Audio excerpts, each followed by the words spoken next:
Yo, what is up guys? My name is Alan from FPV Creator, bringing you the first FPV Creator Original Series, Part 1.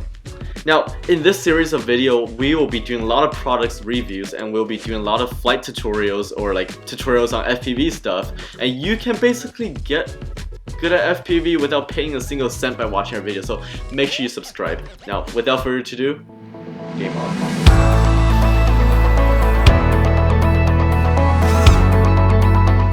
Now, on my table right here is the new Avenger 225 frame from TCMM RC. You might not have heard of TCMM before, but it actually has been an FPV world for a very long time. For example, they made a lot of Ishin motors, they made a lot of iFlight frames, and actually that's all I know, but like, it's not a new company. So, let's see. They sent me this frame, the Avenger 225. It came in a really flat box. Now, besides the frame itself, it also came with 2 battery straps. It also came with an anti-slip battery, this thing.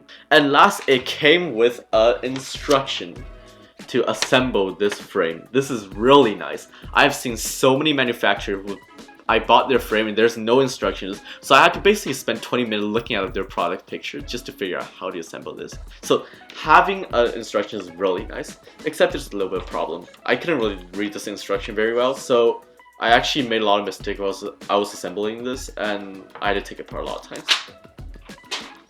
Anyways, let's talk about the frame itself. So this frame at TCM sent me, it's a dead cat frame. It's shaped like a dead cat. If you guys don't know what a dead cat is, this is a dead cat. And something real good about dead cat is it's really nice for long range flying and freestyle. Actually, not freestyle, but like cinematics freestyles. So if you install a camera in the front, the propellers wouldn't get in the way, which is really nice feature, by the way.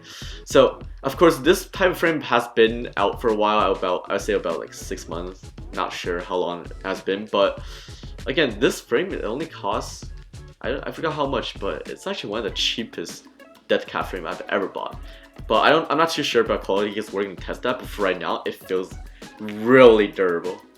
Let's talk about this frame from the nose to the tail. So in the front, you can see there's a little 3D printed cushion or bumper, whatever you're going to call it.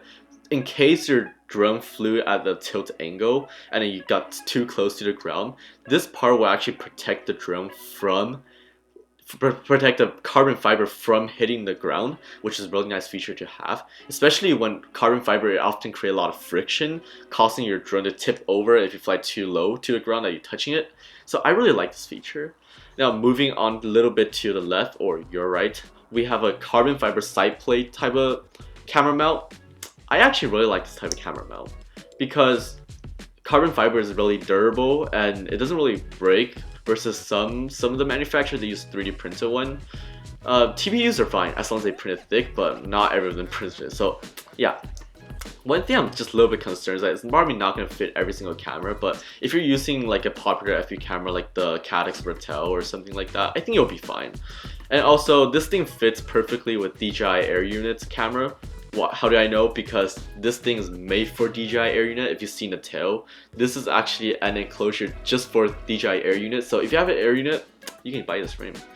Move on. In the middle, the canopy, or I don't know what's this called, fuselage canopy, we have a flight controller mount that's suitable for 30.5 by 30.5 flight controllers, so average. And there's also a hose for 20 by 20, so in case you only have like a cine whoop or a 3-inch flight controller, you can also mount it there.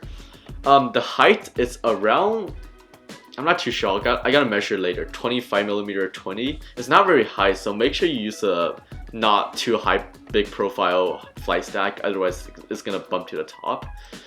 Now, furthermore, if you look at the arm is really durable from what I feel right now. It's a 5mm pure 3K carbon fiber arm, and you can replace it even if you break it because it's not part of the bottom plate. Speaking of bottom plate, it's made of 3mm wide, thick, 3mm thick carbon fiber on the bottom. Now, looking at the top, the top plate, this is a really long piece of plate cut out of I think 2.5 or 2mm carbon fiber. I kind of thought this is a little bit too thin because there's a lot of space in the middle. Like, what happened if something impact this way and it's gonna basically push the frame down? I have a little bit worry about it snapping, but again, don't really know until I test it out. On the back, there's a 3D printed part for DJI Air Unit mount, so for Air Unit users, you're in luck. Now, I don't have an Air Unit. I just didn't buy one, but I do use HD, and I use the Caddx Vertel. Wait, no, Vertel? Vista. Yeah, Caddx Vista. It does have a Vista, so you actually can mount a Vista in there, because as you can see, there's a 20 by 20 flight controller, or like the mounting hose. There's also a 30.5 by 30.5 on the backs, so in case you want to mount like a flight controller like a AKK or a Rush, you can also do that. But I'll be using Caddx stuff when I test it. There is actually a lot of 3D printed part on this frame. For example, on the arm, there is one printed part for each arm. I think it's for a landing cushion, so you don't just scratch your screws when you land. And also I actually really like this motor bumper design, because normally a frame like a FPV frame looks like this these days, but they actually added another tip on the tip of this, and this diamond shaped design acts really well as a collision bumper.